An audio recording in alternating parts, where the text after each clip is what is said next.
I thought I would just share one of the simple teachings from the sanctuary group here on the public channel because I just think it's a really important message, especially when there's a lot of intensity going on, either inside or outside, to remember. And that is the message that, I think a lot of times especially in sort of spiritual bypass techniques or Pollyanna or rose-colored glasses or positivity movements. There's a lot of confusion about what true positive psychology is, and people think in those movements that it means sort of avoiding the negative and staying always with the positive.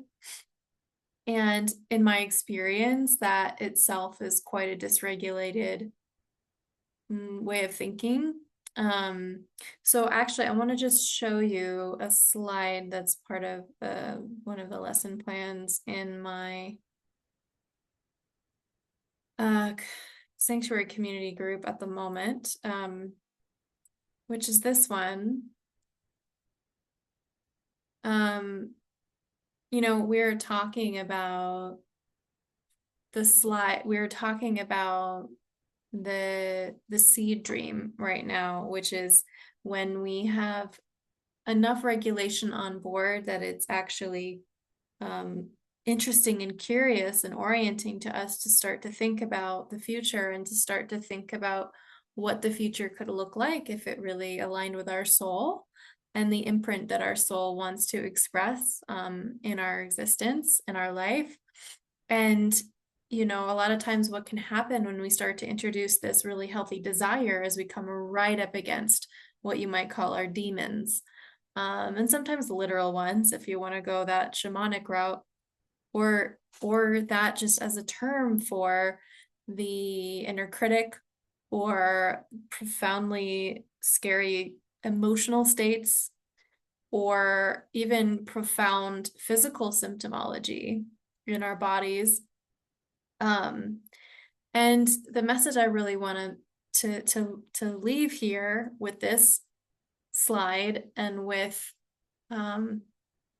this message today is that we don't have to be afraid of our fear, our anger, our depression, our powerlessness, our shame, whatever the demon is, our guilt, our judgment, our envy, um, our weakness, our feeling of not deserving, our feeling of overzealousness, our feeling of impatience, um, our feeling of, yeah, because it's normal that once we start adding the ingredient of dreaming and bringing our desire, our healthy desire for what our soul wants to experience in this life into our conscious awareness, we're going to bump right up against exactly the thing that's been keeping that from happening. That's the edge of our nervous system bandwidth. So we are going to, as this image is showing, we're going to run right into our demon. Like the moment that we sit down and meditate and we're like, I'm going to call on the visual of what I really want, what really is going to bring my life to the next level and elevate me more and expand me more and make me feel more myself and more alive. It often comes hand in hand the the thing that is like really hard and really scary for us, but we don't have to be afraid of it. And so, obviously we want to do this work with curiosity on board, curiosity being that orienting ingredient that allows us to grow our bandwidth. Because if we do, then we can actually get some clarity, right? We might actually be able to take a look like over here and be like, what is my demon saying? What emotion are they feeling? What tactic are they using to try to stop me from having actualizing my soul's desire or my happiness or my aliveness?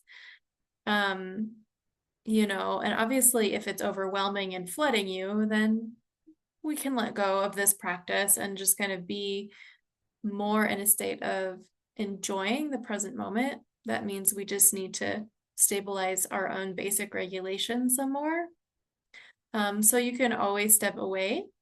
But what I'm trying to say is that if you are in that stage where you're curious and you're ready to grow and start to expand towards your soul stream, you can actually use the demon, so to speak, or the fear or the scary or frustrating or intimidating thing that feels like it's stopping you or blocking you from going toward it. And you can use that as information to clarify and strengthen your resolve for what it is that you want.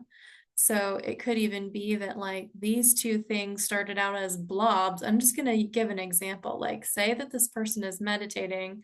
I mean, I think of it almost as like the same person, just different facets of that person meditating, and maybe this blob starts out like as a white circle and this blob starts out as like a red circle, um, or blue and red or white and black or whatever. I don't want anything to be confused as better or worse. It's just different.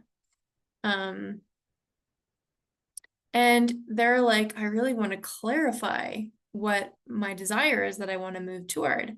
And it just is like this white blob. You can actually turn towards the black blob and be like, well, I like maybe the direction to help me get clarity is to look more at the white blob until it like actualizes into the shape of something. Like, oh, she has wings and she has a tail and she has water element. And so I want more flow and I want more, like you can do that.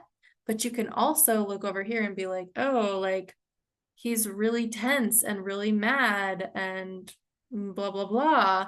And you can use the information by looking over here and say, oh, so I guess that means that what I'm wanting is uh, less feeling of tension, so more looseness, less feeling of frustration, so more peace.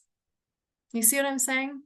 So what I'm pointing to is the ability to have this witnessing capacity so that what you might call our angels and our demons are no longer so much at war. They're just creating these beautiful geometries of tension that we can observe from a place of curious orientation to help us to start to clarify the qualities that we're working with.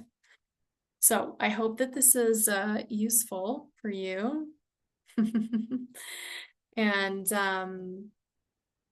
yeah, this is the work we do in the sanctuary. This is the work that we do in one-to-one biosync sessions, helping pull those pieces forward and doing the alchemy and the clarification, not just in your mind, but in your bodies, in your cells, somatically, in your nervous system, and your whole sense of reality shifts when we do this work.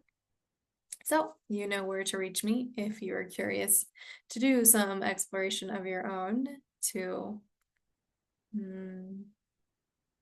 work through whatever obstacles might be coming up to block you from the next level of achieving your soul's dream.